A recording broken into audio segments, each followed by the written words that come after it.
welcome to GizmoSapiens Show 279 Alpha, or A, as we'll call this.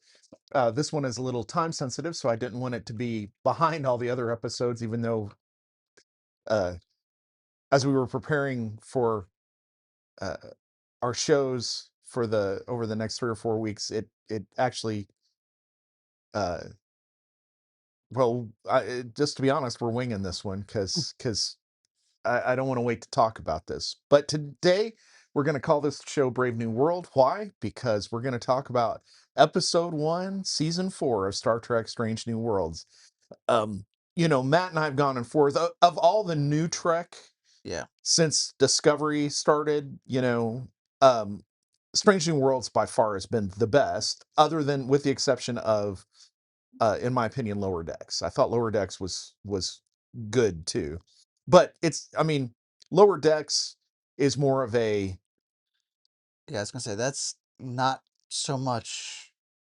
It's not so much real. I mean, It's it's not as influenced by Kurtzman directly. correct. Well, and also it's to some degree it's another look at Star Trek in a more farcical manner. It's kind of how we talk about Idiocracy. It's meant to be a farce and not a Documentary. documentary. Yeah. Although it's clearly become a Becoming one. becoming a documentary. But going back to Strange New Worlds, so you know, um, and what I'll tell you is, so as you were watching Strange New Worlds, they have, I do like the format that they've gone to, where you have a cold opener that kind of introduces the show, and then you have the credits, and then the story continues. But at the beginning of this, they did a recap before the cold opener of uh, of the show, for the previous season, and so I think they've the sad part is this is kind of the last this is the last season. Season 5, which is supposed to be 6 episodes, is just an extension of this season, frankly. Um, but the it seems like they're starting to hit their stride. Whereas, and I think part of that issue with hitting your stride and the storytelling, and the character backgrounds and character interactions, part of that is the fact that I don't think they've hit it sooner, was because you're only doing 10 episodes per season.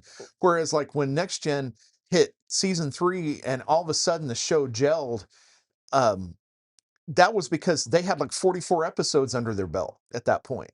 44 or 52, something like that. I mean, not only do the actors finally latch on to their role, but like the writers do as well. Mhm. Like it takes quite a bit of time in order for an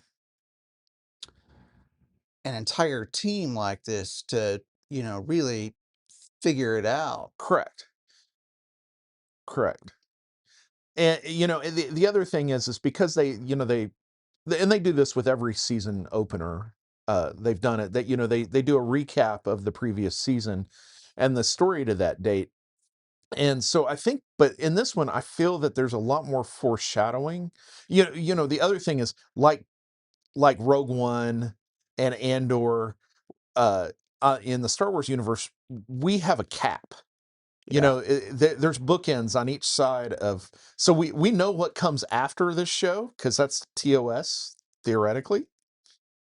And we knew what came before that, uh because of season 2 of Discovery.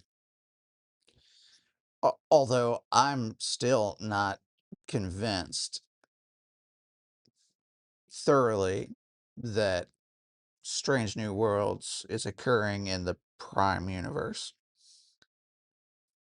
for reasons that we'll illustrate even later in this episode when we talk about this episode. Yeah.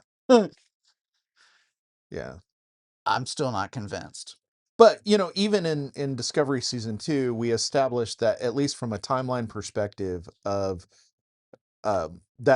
because Pike learns of his future, there's only so many years that he's going to be still be the captain of the Enterprise, Yeah. and that he's going to end up, where we saw him in TOS, as being a paraplegic, because of he had saved these Academy cadets. And we also know, because of what was it, the season opener of season 2, was it season 2 or season 3? Season 3, I think, where he didn't do, and what didn't go through that process, and he saved those cadets. And then and I should mention, there'll be lots of spoilers if you've not watched Strange New Worlds. Sorry. But he saved those cadets, and so the alternate universe, even there, Yeah. where he's in the Monster Maroon, Yeah. uh coming back to talk to himself because he saved the cadets, and then it caused this major war with Romulus. So So Balance of Terror didn't work out the way it was supposed to yes, yes, because Pike was still on the bridge rather not than Kirk. Kirk, Yeah.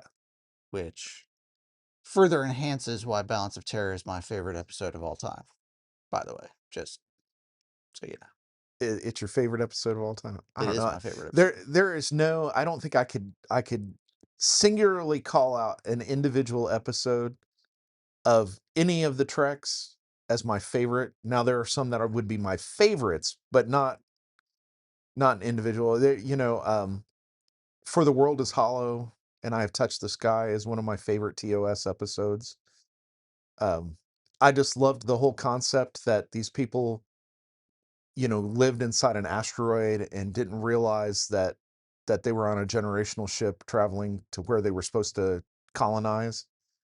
And it had taken so long that they had developed essentially a new culture and identity and everything. Uh, the Archons is one of my favorite ones. Yeah, I like that one too. It I like the whole idea that Skynet, is, yeah is a thing. yeah. Um, Piece of the Action is another one of my favorites from yeah, I TOS. like that one too. You gotta mention City on the Edge of Yeah, City Forever. on the Edge of Forever. And you know what I like, what reinforces City on the Edge of the Forever for me is the Enterprise episode with T'Pol Uh huh. that kind of goes along with that, where about her grandmother getting stuck there during the almost the same time period, and then seeing the Edith Keeler thing on the radio, hearing it on the radio. Yeah. Um, And you can't leave any list of favorite TOS episodes without Space Seed, obviously. I mean, it's so my second favorite episode of all So, time. the funny thing is, as much as I like that story and I like Khan, Space Seed, I don't, it's not an episode, even originally. I mean, it was important because it was part of Star Trek, Yeah. and, and, you know, argue with me if you will, even if I don't like it, Star Trek is better than the alternative. uh, but, um, it's not an episode I enjoy watching a lot, you know, and we're Gen Xers, so growing up, we, you know, TOS was in syndication forever for us, like from the Well, plus, and every time you caught a Saturday marathon, it was the same 10 episodes, correct, you correct know, and so this is how a lot of those episodes become your favorites because favorites, yeah, these are the because you ones that you've seen seen, over and over and over again. yeah. Cat's Paw is probably, if I had to pick a singular episode that would be like one that I absolutely love. Cat's Paw is one of my is probably, I still can't call it like my absolute favorite. It's probably my top 10 of TOS. Uh, Partly because it's a Halloween episode, and the whole Jack the Ripper, and the fact that Scotty's one of my favorite characters, and he was the center character in that story. Oh, now let's not confuse Cat's Paw with Wolf in the Fold. You're right. You're right. That's the Jack the Actually, Ripper story. that's right. That's right. I'm thinking. And and even some of the other ones that I really enjoyed were like, y- Star Trek started that whole time travel Yeah. uh Trope. trope, which applies to this, but where they one of my favorites is where they go back and well, there's a couple there that I love, like where they go back and they almost they appear in the atmosphere of Earth in the 60s, and so then they have to save an Air Force pilot, they have to beam him aboard the ship and all this other stuff, and then there's the episode which was almost like not just Star Trek, but it was Star Trek and the Avengers or Star Trek and Maxwell Smart, where you have the aliens who are Well, you know that episode was actually a backdoor pilot for a Gary Seven yes, it was. show. I know it was. So I mean, like it's y- y- Well, and they even played to that in Picard, yeah. you know. Which to this day, I think even a Gary Seven show would be interesting. Oh, I think it would too. I think it would be too. Well, Um, the question is Gary Seven an Elorian? Is he part of Guinan's race? And or is he part of Pelia's race? correct, Although he doesn't talk weird. correct. Although And he wears not all of them shoes, do. and he wears shoes and a suit. Uh, Okay, so let's move on. As we're reminiscing, yes. let's Let's move get to the on. meat of it. Let's get to the meat of the story. So they do the recap. Um, they play back all the stuff where Pike's love interest has become the guardian of the Pa Wraiths or whatever you want to call them, and so she's not in the picture. As uh, Captain Battelle.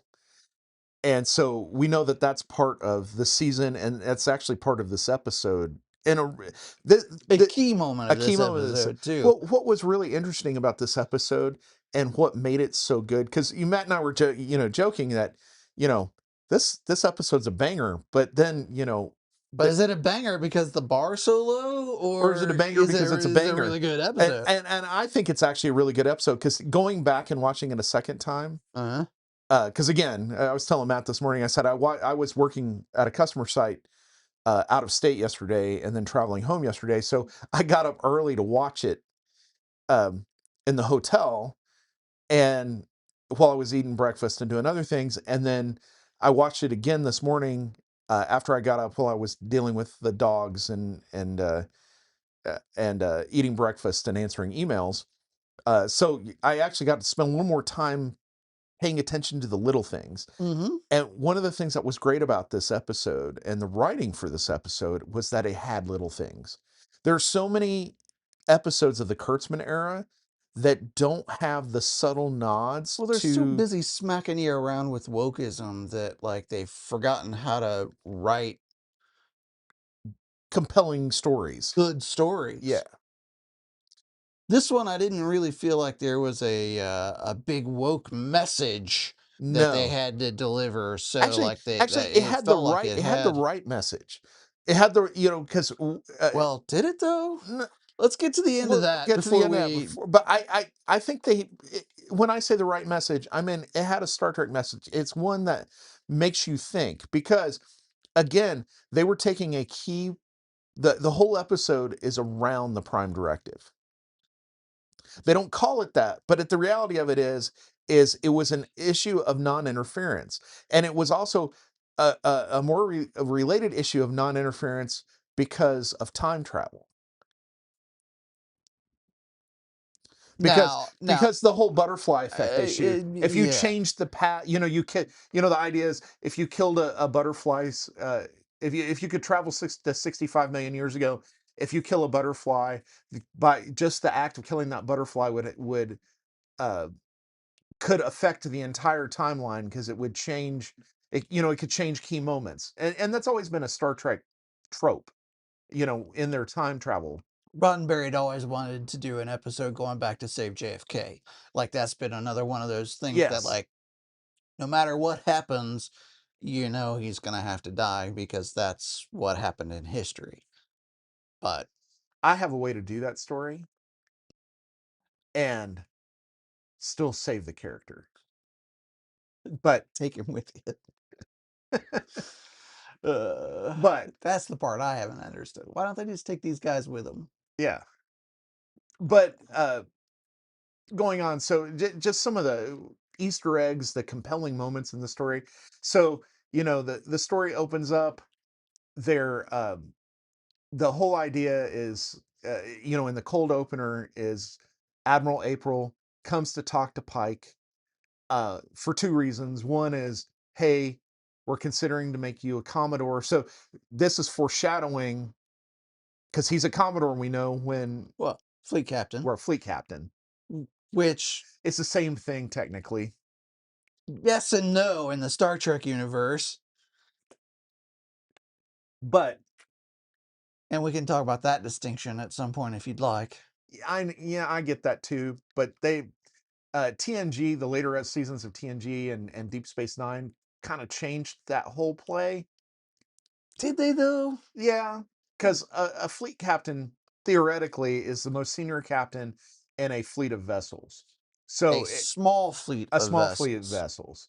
So because like in times of war, you might not actually have full captains who they're captain of a vessel, but they're not a captain by rank, and that's really common. JFK is a good example.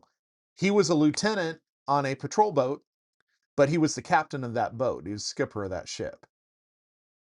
Um, but his rank in the United States Navy was lieutenant at the time. I mean that, and so that's the whole idea of fleet captain is so say you have a small flotilla of vessels and you have multiple captain people of the rank of captain, which would be O6, or the equivalent in the army if you're not familiar with naval ranks would be a colonel, full bird colonel.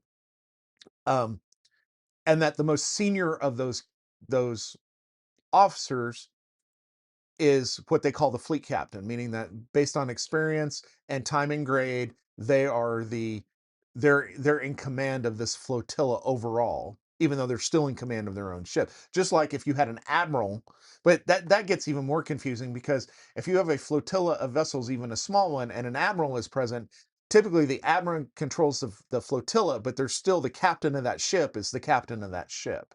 He just reports to the admiral. As do all the other captains. Yes. So, but this is kind of one of those things. It's this distinction, and all of this comes out of United States and British naval tradition. You know, all- eh, so that's what Roddenberry knew, and he was a World War II veteran. So he based Starfleet on those concepts. Um, whereas U.S. Space Force is based on Stargate. So, Yeah, which is hilarious. but well, that'll change when they actually get starships or spaceships, real spaceships where you have whole crews. So you think? I think it'll change because I don't know. the way the Air Force ranking system works, or the Space Force ranking system, which is based off the Air Force ranking system, is not conducive to large crewed vessels. Now, I mean, we won't be alive when this happens, so Uh, think about it. You have a B-52 bomber. How big is the crew of a B-52? well, it's really that crew isn't as big as a PT boat, Correct. you know. So So the other thing that when you go into naval tradition versus the way Air Force tradition works is, um, I could still see a full bird colonel yeah, but I in command of but a larger ship like that. yes, but I think they would go more towards the naval tradition of the way they crew, and they will rank the crew, just like the Marine Corps uses the same ranking system as the Army. An O6 in the Marine Corps and a captain in the Navy are the same rank. They both work for the same service because the Marines are a core of the So, I can see there being a Space Corps that's part of Space Force. We'll see how that goes. But we're We're digressing. digressing again. But going back, so the idea is they're going to be watching this solar this highly volatile Storm. space storm that they Yeah. call a flare, and uh, as kind of the last mission before Pike has to give his decision to Admiral April on whether he wants to take the Commodore promotion. And then that's when the credits start rolling. And did you watch the credits? Because they Yeah. changed. Well, they've added like two new shots to the Well, there was the shuttlecraft shot, yeah. and then there was I thought they added three because there was the shuttlecraft shot, there was the shot where the lightning is happening around the Enterprise, and then there's another shot where the lightning is still there and you see the bottom of the Enterprise, but it's going over a domed city, and you're looking at it from the city perspective, so you're seeing the ventral side of the ship. I'll have to watch it again, but I really recall only like two new shots in But usually when they change that, that's foreshadowing for the the season arc. season. Yeah. Yeah. Um, here's an opportunity to just drop I mean, obviously he's going to turn down the promotion. I think we've talked about that already. Yeah. But here's an opportunity for him to change his history again, and he doesn't, Doesn't do it. Yeah. which speaks to his character. He's always been one of those guys that does the right thing, even knowing what it's going to cost him personally Yes. down the road, which is going to be a key point to Yes. discuss when we get there. Yeah. Yeah. When we get to the resolution of Star Trek Strange New Because Worlds. I view Pike very differently now. Well, this is the first time, the funny thing is so in reality, this is the first time they really developed the Christopher Pike character. Because honestly, when you talk about the pantheon of heroic Starfleet captains, Pike is very rarely mentioned. Correct. I mean, it's funny because, like in Discovery, when they went through it, his name was on that list when I think Saru had a on the Discovery had a what are the lists, and or was it on Discovery? There one of the seasons they went through. I cannot remember what episode it is. One of the shows they went through and somebody pulled up, who are the historic. It might have been Data in Next Generation. Who are the historic captains? Heroic captains of Starfleet. They have April and they, of course, Kirk and but they also list Pike in that.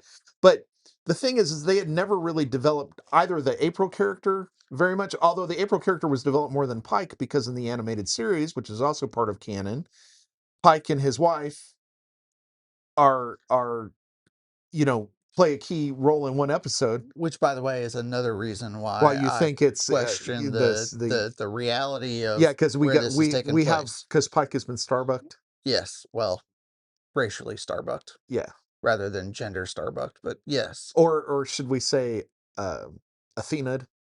Yeah, Well, not even Athena'd. It's boomered, boomered. boomered. Well, I don't know. He's not a robot.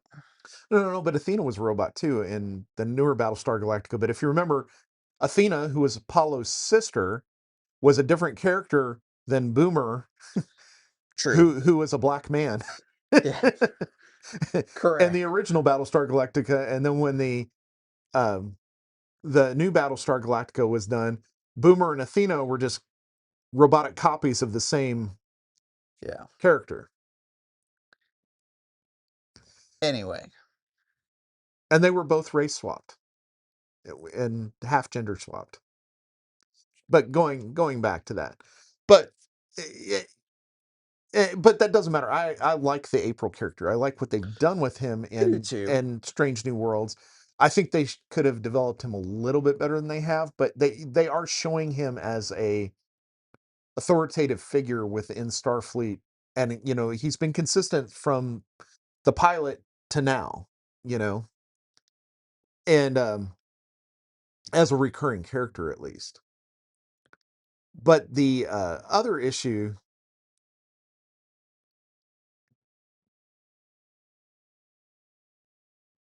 I've lost my train of thought because we got sidetracked Well, again. so let's go back to it. Yeah. The mission here is go and observe this storm. Yes.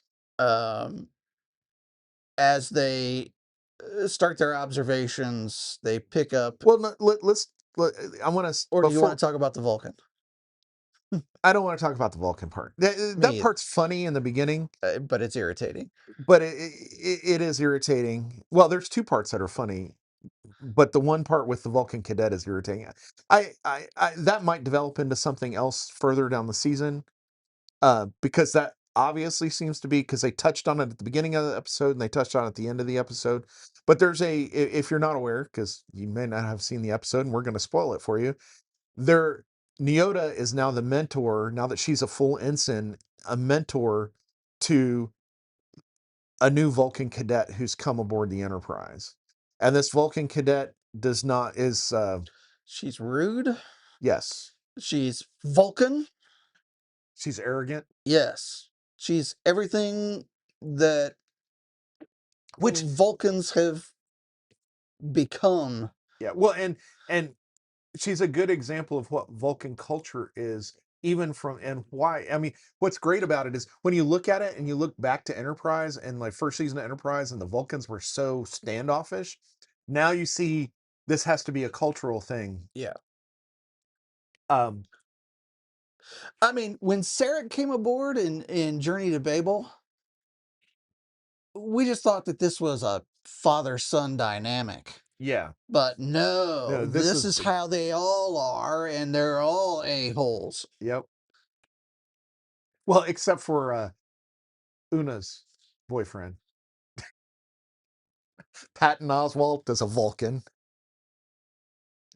He's kind of like Doug. yeah, Again, yet another reason why I don't think this this thing is is his, taking place in the same reality. yeah. And then but the other thing is, you have that dynamic going on, which is so that's foreshadowing something further on in the season. But on top of that, we have the briefing before they get there, where Pike is now after his, it's after the credits. He had his meeting before the credits with Admiral April. You have the credits, and now you have Pike briefing the bridge crew, which it's expanded because now not only do you have Chief Engineer Palea, but Scotty is now always part of the bridge crew, or the I don't know why play is still there. I know, I but speaking of Palea, so he's briefing them on this, and Palea through the whole episode, Palea makes these comments, these little offhand remarks, and if you're not paying attention, you won't get it. But the one in the briefing caught my eye after watching it the second time, which is she said, "I've seen one of these before." Talking about the storm. And she goes, and I think I was in a phone box. And so this is a Doctor Who nod. another one. Yes. Now the funny thing is, so if we're gonna, this is a good like a related divergence. My curiosity with the Ellisons purchasing Warner Brothers, regardless of everything you've heard, that we had a federal judge who gave a 14-day stay so that the state's attorney generals could figure out if they really had a case. And I really don't think it's them. I think the state's attorney generals put their case together. I think this federal judge, this district judge, is going whether or not they're going to forward it to the next level up to get then turned down, because it's going to be a big waste of time. USDOJ has already cleared Paramount buying Warner Brothers, and if Paramount does not buy Warner Brothers will be dissolved. So there, some of their IPs will go away, and uh, I'm sure that the good IPs, the reasons that Paramount wants Warner Brothers, they will still get to purchase those IPs, but the majority of Warner Brothers will go away. Which, based on the arguments from the attorney generals, that we're reducing the number of motion picture companies, and they'll have 28% of the market. Well, Disney has more than 28% of the market, and they allowed that one to go through when they bought 20th Century Fox. So, because the one thing Netflix didn't want is, one, they didn't want to guarantee any theatrical releases if they bought Warner Brothers. They just wanted the Harry Potter IP and the DC Universe IP for Netflix. Um, they didn't want the cable business. That was going to have to be divested. So all the arguments, oh, it means that, we'll have less cable TV channel providers and all this other stuff. All those arguments are wasted, because that's exactly what's going to happen. Warner Brothers will go out of business. They wouldn't have put themselves up for sale with the IP that they have if they weren't going to go out of business. I mean, that's just the truth of the matter. Plus, today, the EU, well, it got announced today. I think it happened yesterday, but the EU okayed the merger of Paramount and Warner Brothers. And if that's the case, it's a done deal. I don't see where the EU gets a say in it anyway. They do, from the assets that are owned by Warner Brothers and Paramount. And the EU was one of the early argumenters that, look, we get like 40% of our content comes from will if Paramount buys Warner Brothers, will come from Paramount. And I'm like, that's your problem, not our problem. But at the end of the day, it's gonna happen.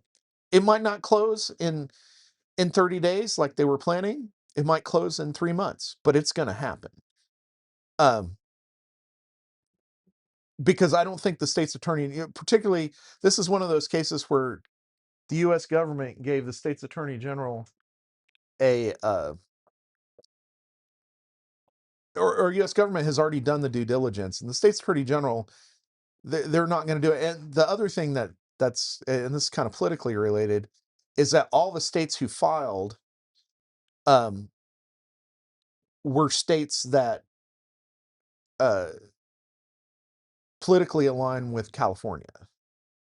Not so this is more of that this whole legal shenanigans is more of a political play than it is a.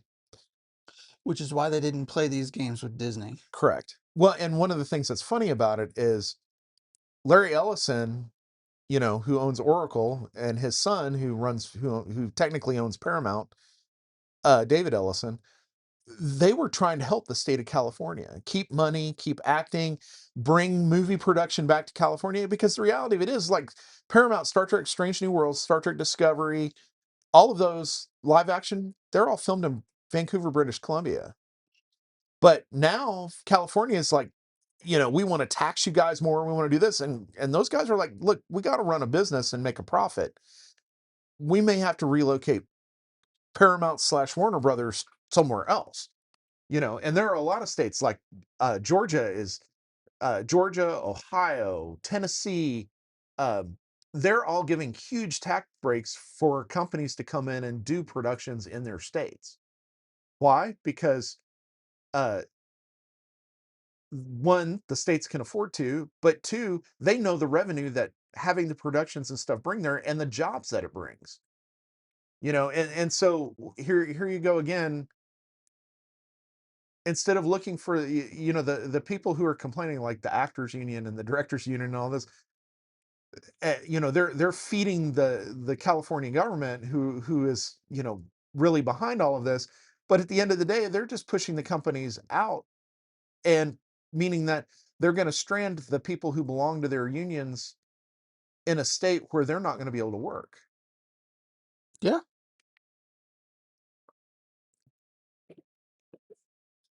But going back to Star Trek, Please. and the reason I brought all that up is because the BBC is shopping. They've got a tender out for somebody to basically purchase Doctor Doctor Who. Who. And my curiosity is we might not be aware of what's going on, because the big thing is this Warner Brothers Paramount merger. But likely, if I were Paramount, I'd be trying to buy that IP and actually turn it into something new, because Disney decided they didn't want it. Well, they've been talking for a while now that they've been wanting to do a crossover I mean, between Star Strange Trek. New Well, Worlds, they had in well, particular, there's and Doctor the Who. TARDIS shows up in Yeah. Lower Decks. a couple times. They had one in Strange New Worlds Yeah, they did too. already as Yeah. well. Yep. Last season? Last Season season. before? I think so. Last season. Last season. And so, that could be a thing that goes on. Doctor Who becomes part of the Star Trek universe. That would be kind of weird though. But it would kind of work together because Star Trek is very timey-wimey. So, but that little Easter egg is, one of the things that makes writing good is, you throw something out there and it's like a comment. Because frankly, although I love Carol Kane, um, the Peleia character has not brought a whole lot to Star Trek. Hemmer was a great character. And, and I totally understand the why they killed the Hemmer character off. It made sense in the storyline, particularly for that episode. Um, but then to bring Carol Kane on and not really do anything with Peleia other than she's kind of comedic window dressing.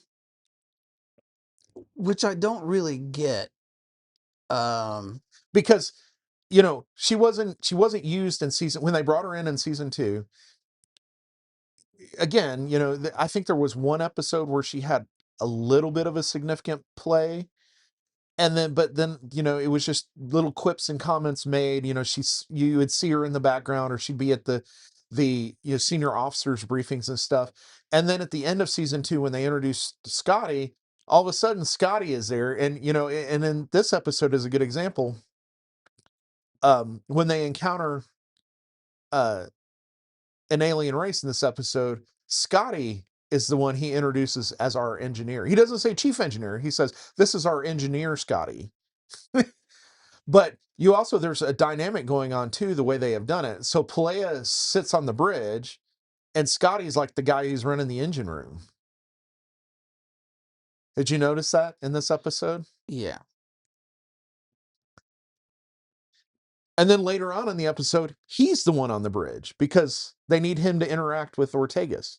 And that's another thing that's been funny about this episode is we're seeing Scotty and Ortega start to develop this relationship. And it started last season, but it's really amplified like, as the time has moved on. And it's kind of weird because, you know, they've kind of made Ortegas an androgynous type character based upon the fact that the actress Melissa Navia is an androgynous type of person. And but now you're getting this, what, the whole thing where you're annoyed by this person, which usually the reason you're annoyed is because you're attracted to that person type. That's the vibe I'm getting. She's annoyed with Scotty, but her annoyance is different because she takes the annoyance and she like plays with it. And that's the thing that kind of gives you this vibe, like, um, because and I'm going to take some of this out of order because it's it's it's this playfulness that goes back to Star Trek. We saw it even in TOS with Kirk and Spock and Bones, and in replacement of like the Bones Spock relationship, we're getting this Navia uh Scotty thing where she makes fun of him. She's on the planet on the away team, and she makes fun of him, and he goes, "I don't talk like that," and she goes, "Sure you do," and gives him his accent back. It's great, you know. And then she calls him a wrench jockey, and and later in the episode, and he they kind of like, she gives the wrench jockey, and he goes, pilots, and so it's like they're intimating that there's some they're developing that relationship more, kind of like in Star Trek 5 when they made the Nyota Uhura Scotty relationship a relationship. Well, what confuses me about that, and I'm glad you brought that up, in the season trailer, I swear there's a clip of Scotty and Uhura kissing for reasons. Um, And there could be, maybe they're doing a love triangle. because that's not been tried on Strange New Worlds even. I know. I know. Well, it's funny. One of the things that I found funny, and this is anecdotal to Star Trek, but over time, a lot of science fiction and particularly fantasy writers, and I don't, and these are including like science fiction and fantasy writers who catered mostly to a male audience, but when they have like crews of people, um, they tend to couple them up. Brandon Sanderson is notorious for this. David and Lee Eddings, that was part of their trope. In every world that they built, there was this idea that the main male protagonist and the main female protagonist were going to eventually become a couple, and it's but it's part of the charm of the story is the way they did it, but it's there, and Which I've always thought and even in like was a Starship Troopers, that wa was the case. was a way to pull a female audience into a genre that they ordinarily wouldn't even give the time of day to, Yeah, which I don't know how I feel about that. but I think that the writers for Star Trek are also doing that, and they have been, because at the end of the day, yes, it's science fiction. Star Trek's definitely more science fiction than Star Wars is, but at the end of the day, Star Wars and Star Trek are dramas, and part of dramas are relationships. You know, I mean, look at Andor. I liked the way they handled Andor, in particular, but look at Andor. Well, when you take Andor with Rogue One in total, you have these relationships that develop, and some of it is based on how they know that it happens in real. You share traumatic events together, and so that connects these people. Um, and you would find that in a starship crew too, because we see it on naval vessels today, even though fraternization is not. Frowned upon. Yeah, but going back to the story, for which we've diverged a lot. So you have this briefing, and you have Pelea making that, and then you have the little sub story. So that little comment by Pelea is an interesting comment, because that could foreshadow something, that we also it relates to other things we've seen within Strange New Worlds and Lower Decks. Also, you have the Ahura and the Vulcan chick uh, story, and then of course we have the ongoing La'an Spock, which was a love triangle. It's not. I'm not convinced it's not, but I'm not convinced it still is. Um, I'll tell you though, Chapel I bought. yeah, La'an I don't, for a ton of reasons, but all of which are connected to the this is not the prime universe. well, one of the things about uh, La'an that we get in this episode is it sounds like we're. We'll get to it when we get to it. So they start the mission. Ahura hears a starship distress signal in the middle of this Storm. storm, and so Pike orders them to send the ship in.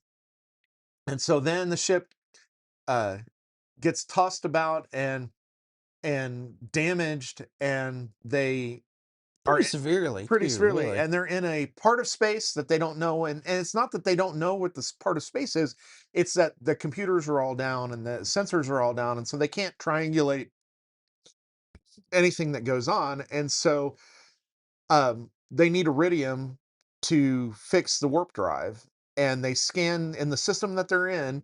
They scan, and there's 3 Class M planets, and there's one, the third planet from the sun, that has or third planet from the star, I should say, that has iridium that they can identify with sensors.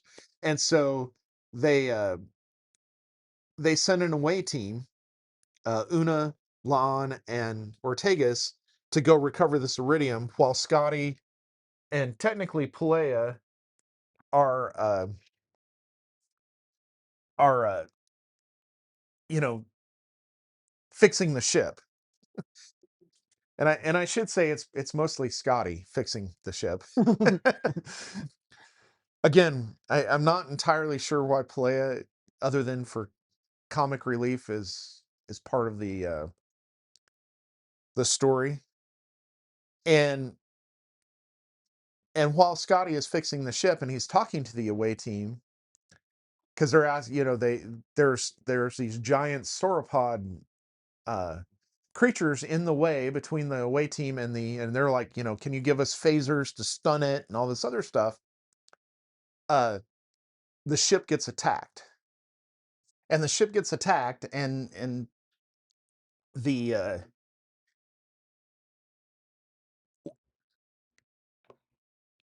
so the Enterprise and the away team are no longer talking to each other, and so then we go back to the ship and what's going on, and so the computer's not. And this was an anomaly that was kind of funny. So Spock, the computer's technically not running, so it must be a backup computer. And they have managed to fix short range sensors, but Spock goes, I can't identify the ship. It's not in our database. Um, and they seem to have some like they use like a tractor field, not a tractor beam. I heard someone refer to it as the Ghostbusters entrapment That yeah, that's a good idea. field, which is really what it Could it looked look like? like. Yeah. And Uh, um and they didn't appear to have warp drive either, Correct. but they had the ability to phase through matter, uh, for like to go from ship to ship.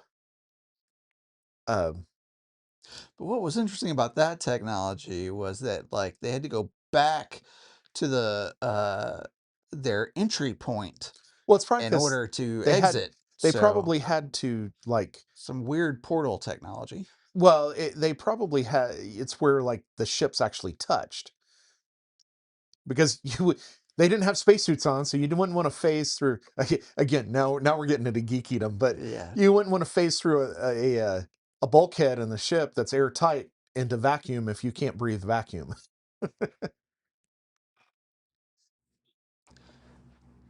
I don't even recall the two ships connecting other than through the energy beam of Yeah, the I don't know.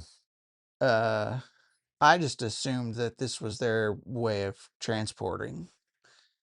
So like they'd step through a port like Stargate Technology, technology. yeah, you step through a portal and then you go. I mean, it kind of the same thing. I don't know. But what's funny is so before they come aboard the Enterprise, the only system that's really working because they have barely have any impulse drive working. They have limited short range sensors, but and the universal translator are working. So he talks to this vessel and the crew and convinces them to come aboard and talk. And it's an alien race they hadn't encountered. They're humanoid. I mean, they look like humans and Vulcans. I mean, and Romulans. Romulans. I mean, pointy ears. She talks about she's about the same height as And Pike, the way they make it look, and she talks about how short he is, and he goes, "Well, our planet has higher gravity," and like her two guards are like a foot and a half taller than her, and if she's the same height, the way they made it appear is that she's the same height as Pike, that that they're like close to 7 or 8 feet tall.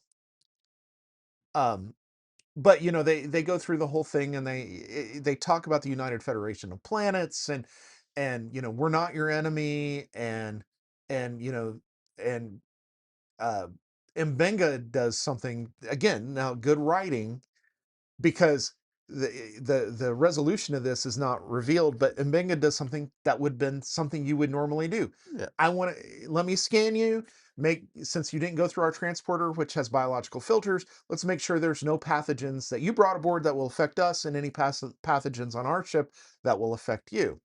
And the captain agrees to do it because she evidently has a medical background, and or the alien captain, and she has a medical background, and she you know is fascinated by hey, alien medical technology, interesting. And so we go through this whole story, and the reality of it is it's kind of the prime directive story, because like Scotty's about to say too much and Spock cuts him off, and Pike kind of is forced to get her to negotiate initially, because they're claiming the Enterprise is salvage in their war, and they were going to absorb all the technology like the Borg.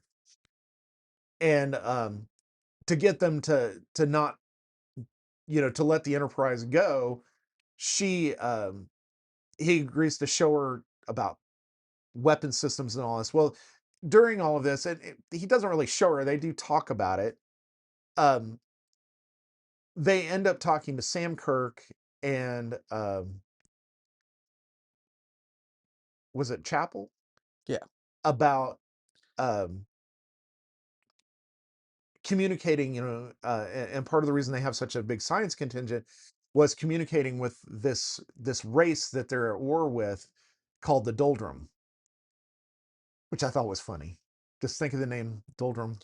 They're the Doldrum, which was a insectoid race who evidently has to be intelligent, because they've obviously built spacecraft, but we never really know. Did they build the spacecraft? Is somebody else behind it building the spacecraft? But they had sent a spacecraft and crashed it on Mars, and and it had created the Olympus Mons crater. And then they were, because these aliens, I guess, were eating everything, including 2 million Martians. uh, they stopped them by having to destroy the land around the crater, where they crashed. And so that left this big blight on the planet that they can see from sensors. And but they don't know that it's Mars at this point. And then at some point, while Sam Kirk and Chapel are talking to the Martians, Spock figures out, the computer comes back online enough for Spock to figure out that, hey, this is the Sol system, but it's 65 million years in the past. So now we have this time issue on top of the prime directive, but it is a dichotomy, because uh they're trying not to interfere. They're told not to interfere um in the natural order of planets, but at the time when their initial was, they thought this was a first contact in their timeline, as opposed to a timeline 65 million years ago. And so at some point, the alien commander and her guards decide that we're done talking, when they were talking to Sam Kirk, and they go down to engineering and they steal the primary antimatter reserves and take it back to their ship, and then cut the Enterprise loose. And the reason is because they're going to use the antimatter to blow up the fifth planet class, or the third of the three class M planets, or the fifth planet in the solar system, to destroy the Doldrum homeworld. And Technically, that's the fourth planet. For reasons I'll tell you once we tell the story. yeah, but in the show they referred to it as the fifth planet. Mars is still the fifth planet, because Mars becomes the fourth planet Planet when the fourth planet becomes the asteroid asteroid belt. belt. That's true. That's true. But and then Pike tries. They get at that point, the away team's back. They got the iridium. The ship is been repaired enough that they can actually do some stuff. The computers and sensors are all rebooting, and that takes a little time. So the Martian ship gets away from them, and he contacts them again, to say, "Hey, don't do this. We can help you." And they have this meaningful conversation between the Martian commander and Captain Pike, and she goes, I was very honest with you, and you were very honest with me about everything except one thing. And that as I was standing there, looking at your computer information about the xenobiology, talking to particularly insectoid alien species, I figured out how you guys calculate time, and your your federation doesn't exist for millions of years, and my people uh, need to survive. And so she ends up launching the antimatter before the Enterprise gets there. Uh, but they get there in time that they can launch a photon torpedo and intercept it and stop the planet from being exploded. But Pike calls it all off.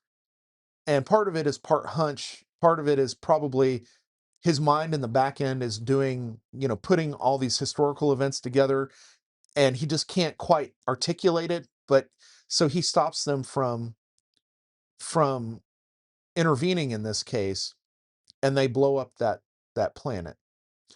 And the big part of the planet ends up causing a crater on Earth, which causes the extinction of dinosaurs. Mm-hmm.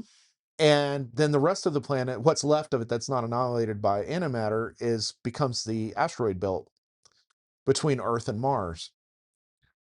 And The shock of that shifts the orbit not only of Earth, Earth, but of but Mars. Mars, which ultimately leads to the current conditions of Mars Well, and Earth. It and cools Earth. Earth's atmosphere, which would also kill the dinosaurs, and it cools Mars' atmosphere, which ends up destroying the planet Mars and where we have Mars today. And they figure all this out because the shock of the explosion uh, allows them to enter that explosion and snap them back on their, because they were evidently moved via quantum entanglement, in time space, timey wimey. I was expecting Ensign Who to come on the deck and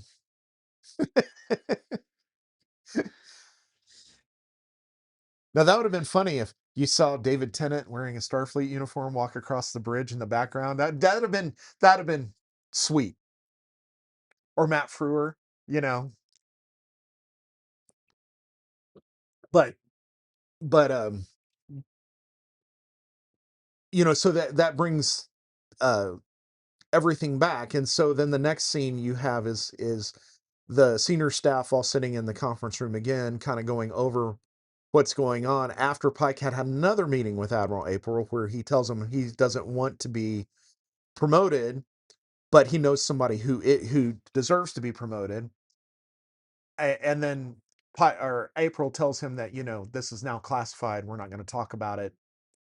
Um, but in the interim of all of this, they the Enterprise has a record, which means Starfleet has a record of all this data of two races that lived in the Sol system, uh, their genetic information, um, ship scans, all this stuff, and so Pike and them have been running really hard for like 6 months, and so Pike tells everybody, let's take a break, and he dismisses everybody. But Mbenga and Pike have this conversation at the end, and Mbenga goes, yeah, because Pike has got this moral dilemma. I let this race die.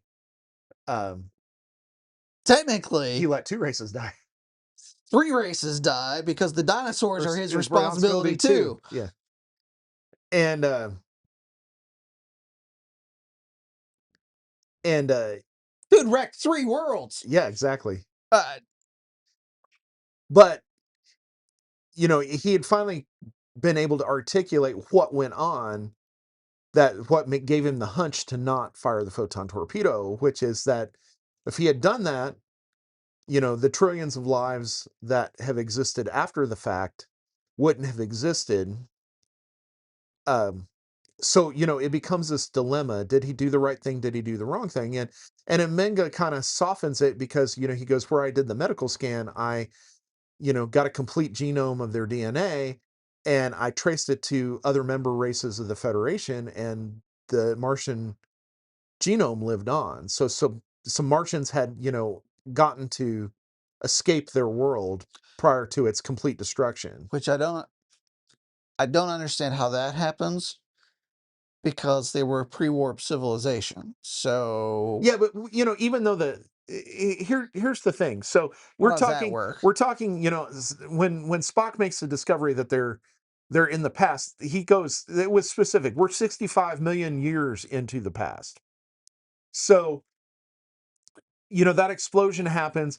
I don't think the shift of Earth and Mars happened Oh, not immediately, but immediately. I mean, it probably took 60,000, 100,000, a million years for it to happen.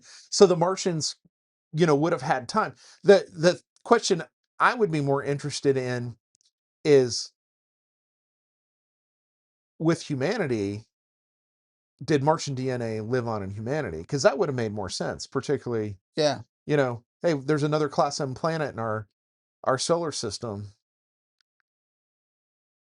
And but I don't think they wanted to come out and say that completely. They'd be more mysterious about it. Um, but that's the whole episode. And then we get some other foreshadowing things that are going on with what we think is going to happen in the season.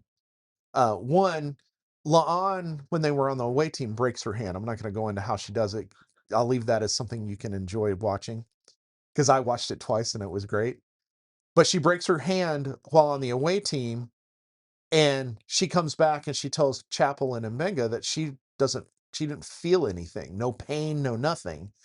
And so she's worried about her recessive enhanced genetics from Kanduni and Singh being activated, and so it's somehow affecting her physiologically. And because Mbenga also makes the comment, he goes, are you do you have feelings that you're going to want to take over the universe? And and he kind of says it flippantly. It's one of the things I like about how they've also developed the Mbenga character. Um, and she goes no, because she's seriously considering it, and that's obviously a worry for her. Um, but that's foreshadowing, I think, the future of some of what's going to happen to La'an, because the thing is, some of these people are the main crew and been main characters since season 2 of Discovery have to dissipate. We already know what's going to happen to Pike, and we know what's going to happen to Scotty and Uhura. But we have to then figure out where these characters go. Do they go to other ships? We also know that Paul Wesley, who plays Kirk, is eventually going to come to the Enterprise, and Kiva Goldsmith has already made the comment that in the 6 seasons or 6 episodes that make up the season 5, that chain of or transfer of command between Pike and Kirk happens as part of that story. And again, you might as well have said that, because we know that that's what's going to happen. Um, and we've also had that mentorship too in last season, where Pike, Kirk ended up being in command because the captain got incapacitated, and Pike kind of mentored him through some of those command things. Uh, and So we know that that's going to happen. But what happens to La'an? What happens to Pelia, or Pelia, however you want to say it? What happens to Una? And then at the very end of the episode, the officer that deserves the promotion is Una, and Pike congratulates her on becoming a full commander from a lieutenant commander. So my assumption is Una Chin Riley may become a recurring character, and not be on the ship for the rest of this season, and definitely probably not at all. She might just be a recurring character. You see her on a comm screen or something in the next season, because I'm assuming, based on the way Admiral April was talking at the beginning, if Pike had taken the Commodore promotion, he would have left the Enterprise. So I'm assuming Una taking the Commander's promotion means she will be leaving the Enterprise to get some, because again, all of this is based upon U.S. and UK military tradition. Typically, when you go from like a lieutenant commander who's a major, you fulfill a role. You're the second officer or the first officer, of a unit or whatever, and then you become, you step up to the next level up on your next posting, and then your next posting you get, if you stay there, you then become, you make it out of field grade officers into command grade officers. And because he mentions that, he goes, you're one step closer to being captain of your own ship.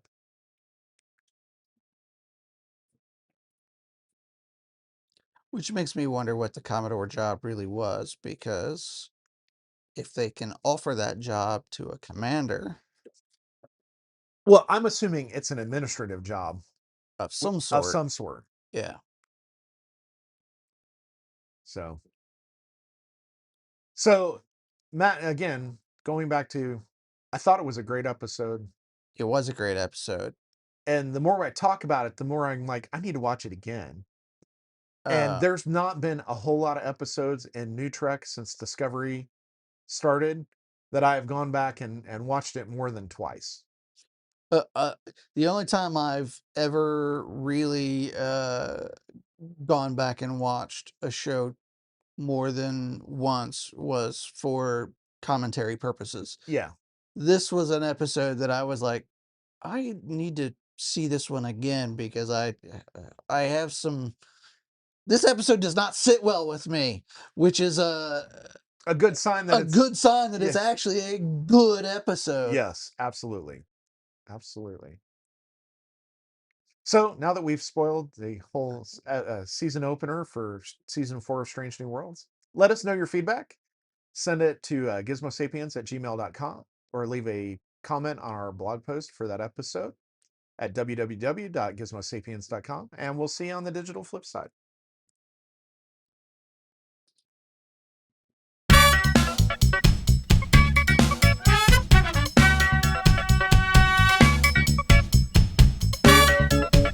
You've been listening to Gizmo Sapiens, a technology and entertainment podcast. You can reach us at our email address at gizmosapiens@gmail.com. That's GizmoSapiens@gmail.com. We'd really love to hear from you, and we'll see you next week from the digital flip side.